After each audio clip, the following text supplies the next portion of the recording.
Hey, what's up everybody? Today we're doing a review of this Mongoose Tidal Pro XXL BMX bike. Let's jump into it.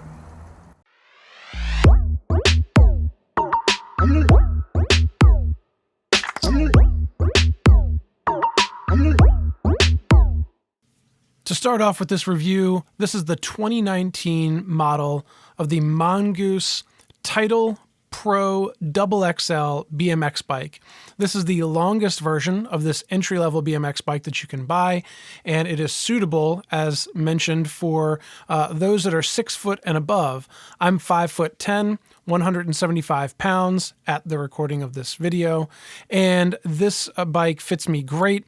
It is at the top end of the scale for me, but I love having the extra length up front that allows me to really stay streamlined throughout the entire race around a track. Let's talk about some of the specs on this. It is a T1 aluminum frame. This thing has an integrated cable routing, which makes it really nice so you don't have cables flapping around or the old school zip ties holding your brake cable on.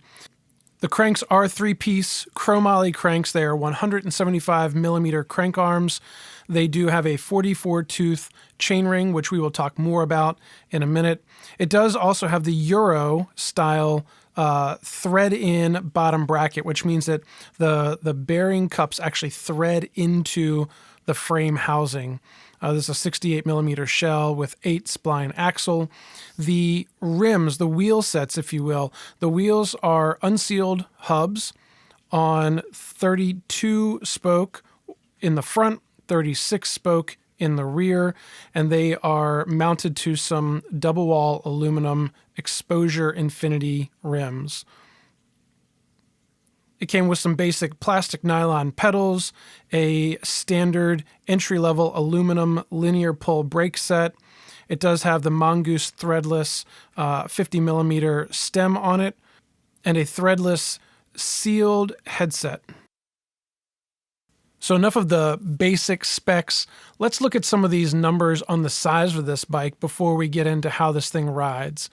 I'm in America, and we do everything in inches and feet, as opposed to the rest of the world that does millimeters. So I have this handy dandy chart here. So let's take a look at the numbers here. We're going to be looking at the middle three, the Pro XXL, the Pro XL, and the Pro. These are all the standard 20-inch size bikes that larger kids as well as adults may be riding. The 24-inch Cruiser is a great bike, but that's a 24-inch, and the Expert is sized for smaller kids. So on this, you can see from top to bottom, the head tube angle, the seat tube angle, those are the same. The seat tube length is the same. Skipping down, the head tube length and the rear triangle are the same size. They did not change the rear triangle on any of these three models, which obviously makes it easier for production, but we'll talk a little bit more about that in a second. The fork offset, the bottom bracket drop, those are all the same length, as well as the stem length, bar width, and the seat post size. So what makes the version the right one for you, the Pro XL, or the Pro XXL, is most commonly determined by the top tube length. Let's take a look at that. You can see in this graph here, that is item number C. So the Pro sports a 20 3/4 inch top tube. The Pro XL, slightly longer at 21 1/4 inches. And the Pro XXL, the longest here of these sizes, is 21 3/4 inches long.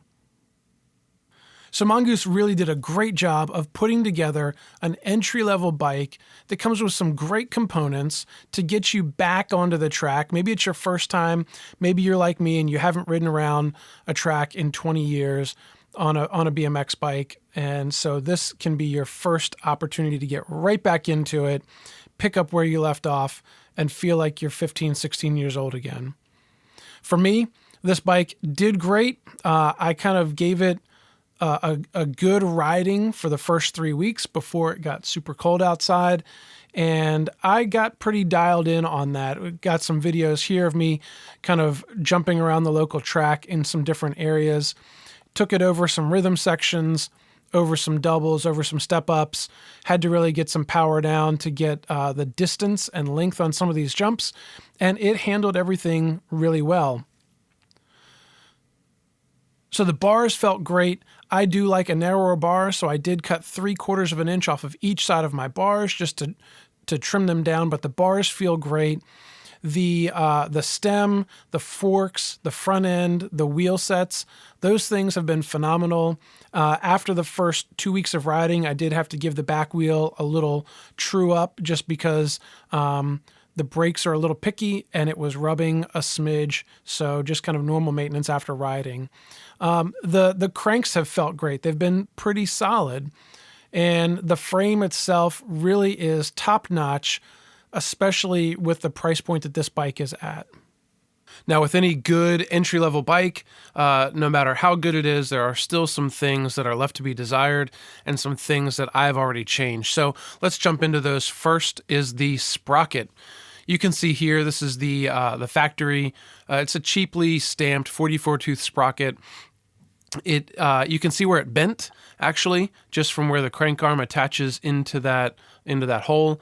And then after about 10 days, I bent the first hole. I switched to a second hole and bent that in about 3 or 4 days. I wasn't doing anything crazy, wasn't even doing official gate starts, but just putting some power down on the track. So I switched that out to a 45-tooth aluminum sprocket that I picked up off of eBay. I believe it was a free agent sprocket for about $25, and that feels great now. Moving on, the brakes. The brakes, I spent a lot of time trying to get these the stock brakes dialed in. They did okay. They were pretty spongy.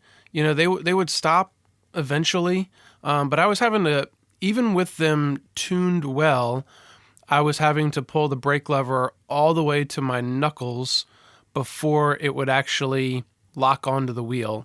Now, I could have done just brake pads. Maybe it was that. But you can see here, I picked up a set of LDC. These are some older LDC brakes from my local shop. Shout out to Powers Bike here in Richmond, Virginia. Picked those up for pretty inexpensive, along with some Odyssey pads, and these things stop on a dime now. They're great, and they feel great. They're set up really the same distance away from the rims, but as soon as they hit that rim, they pretty much lock down, which is great. The last thing to talk about is the bottom bracket. Now, this is a Euro style bracket where the cups thread in, and then you have this one lock bolt that sits up on the non-sprocket side, and it tightens down up against the frame. And I tightened it down. I have a really big pipe wrench, but I started out with the old school method of just a flat blade screwdriver and a hammer and cranked it down. And I would ride, and the cranks would start to creak and creak and creak. And then I went and tried the large pipe wrench, and it loosened back up after, probably 2 days of riding, and the cranks would creak and creak and creak. And eventually put a little bit of Loctite on it and cranked it down, and then had to get the real park tool, bottom bracket tool that fits on this, and cranked it down. And so far, I haven't had any problems. That was only about 5 days ago.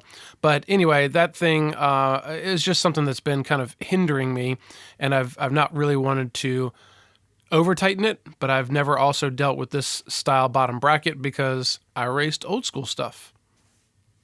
So overall, this bike is great. This thing rides sturdy. It's been, once it's really tightened down, you give it a full once over. The bike performs fantastic. Make a couple modifications to make it yours, and this bike feels like it's going to last a long time. But I hope this review helped you. I hope the numbers helped you to figure out which size you need. And above all else, get on a BMX bike, go ride around a track, go ride around a park, go ride on the street, smile a lot, and have a blast. We'll see you in the next video. Peace.